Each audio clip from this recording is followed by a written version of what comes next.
So welcome back to another one, you guys. If you're new to the channel, my name is Andrew with Mercedes-Benz of Hagerstown in Hagerstown, Maryland. For more information on our inventory, please feel free to check out the link in the description box below. So today we are in the brand new 2024 Mercedes-Benz GLC 300 Coupe, because this thing is a very, very good looking SUV, and there's plenty of changes for the 2024 model year as well, including it's actually bigger than the 2023 model year. So ultimately in this video, we will be testing out and going over everything about this one. So having said that, what do you guys say? Let's just go ahead and jump right into it. And as always, let's start with pricing it. So MSRP for the GLC Coupe is going to start at $54,700. Powering the beast is a 2-liter turbocharged inline 4-cylinder, putting out 255 horsepower at 5,800 RPM, 273 pound-feet of torque coming in at 1,800 RPM. That power being sent to all 4 wheels through the 4MATIC all-wheel drive system, of course. Power being sent to the ground through a 9-speed automatic with paddle shifters, and the very high-quality paddle shifters as well. I guess as expected for a Mercedes-Benz. Well, we will be testing those out here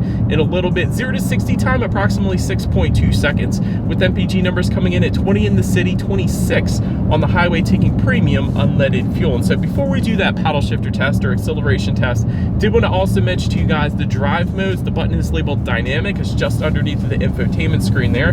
Drive modes will include Eco, Comfort, Sport, Sport Plus, and Individual, adjusting things like the shift points, the throttle response, and the steering sensitivity. So now having got all of that out of the way, what do you guys say? Let's go ahead and find it straight away. Let's put the paddle shifters and acceleration here to the test. I want to see how quickly the paddle shifters are going to react for us here, and let's see how quickly we can get this one here up to speed. All right, here comes our green light, and here we go.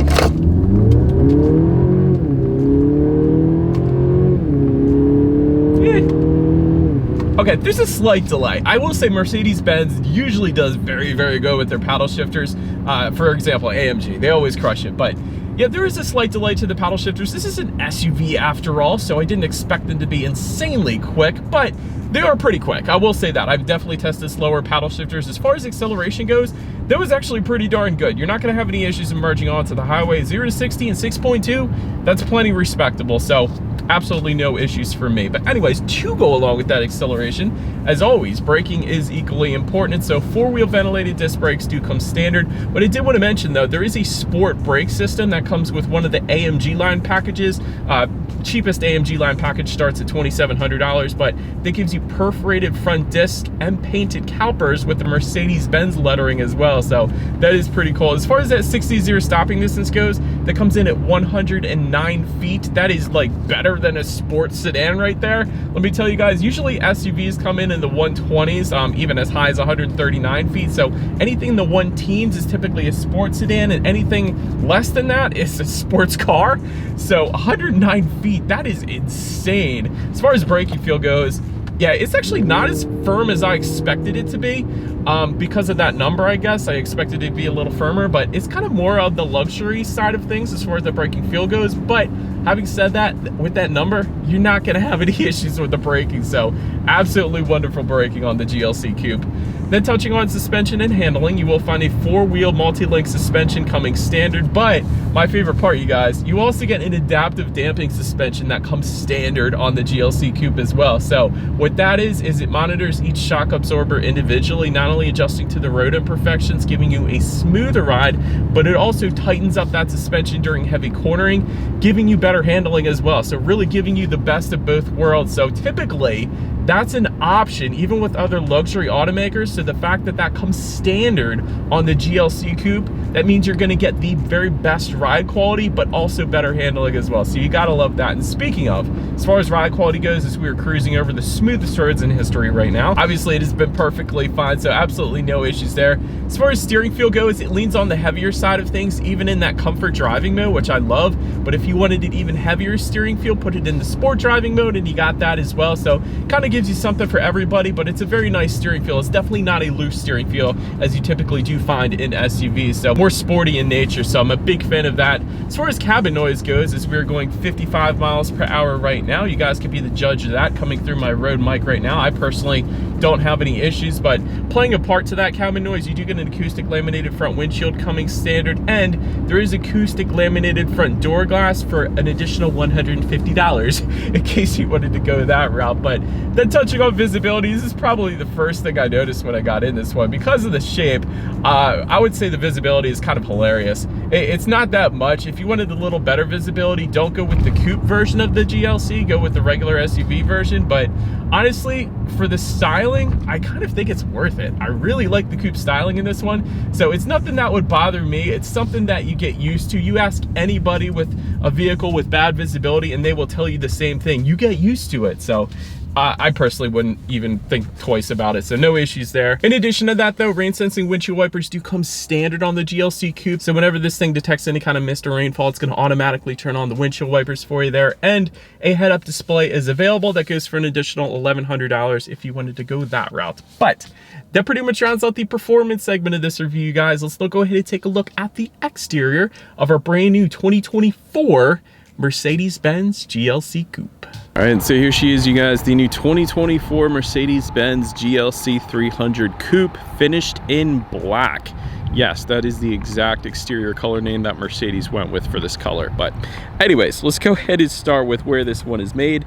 Taking a look at the VIN, first character is the letter W, indicating that the GLC Coupe is built and assembled in Germany, as it should be. But let's go ahead and start with some of the changes on the exterior for 2024 here. The GLC Coupe is slightly bigger for 2024. It's actually 1.2 inches longer. The cargo space is increased by 1.6 cubic feet. It's 0.2 inches taller than before, and the drag coefficient has actually been reduced from 0.30 to 0.27. So a little better aerodynamics for the 2024 model year as well. So that's pretty much the spec changes for the 2024 GLC Coupe here. But let's go ahead and take a look up front here. Diamond block front grille finished in chrome does come standard. More aggressive front fascia, of course, coming with the AMG line package. By the way, that goes for $2,700. There's a black version of the AMG line package. I think that goes for like $3,100. I'm just taking a guess on that part. But you're either going to get gloss black or silver trim on the lower portion of that front bumper. We got the gloss black today.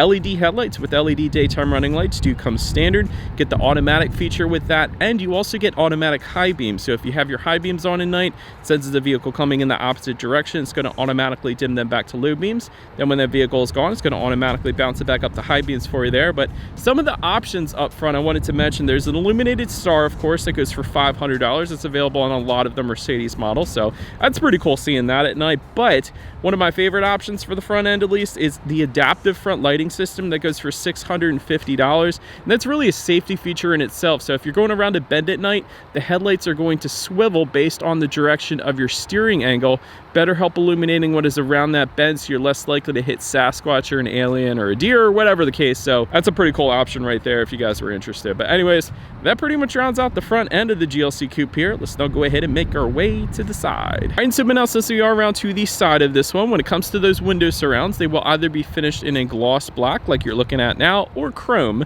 depending upon the configuration that you go with there. Rear privacy glass does come standard. Taking a look at the side mirrors, they will be body colored power adjustable side mirrors. They are heated with LED integrated turn signals. They are also power folding, that comes standard. And you can get the Mercedes-Benz logo projector kind of lighting to the ground at night. That goes for $275 if you wanted that option. It is optional. But then take a look down at the wheel setup. 19-inch 5-spoke alloys do come standard on this thing.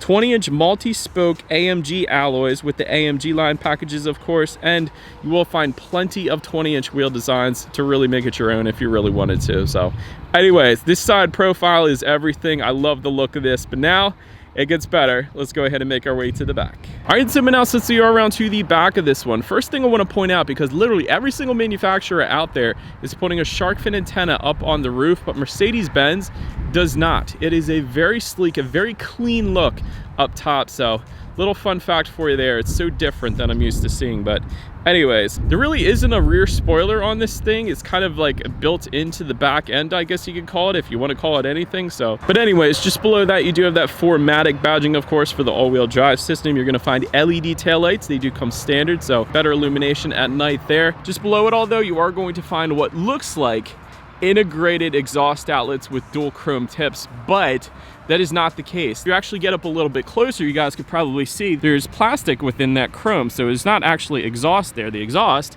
is located underneath. So I don't like how Mercedes-Benz did that, if I'm being honest. I wish they would have actually integrated that into the exhaust outlets there. But anyways, Having said that, I do believe you guys know what we have to do next here. As always, here is that exhaust clip.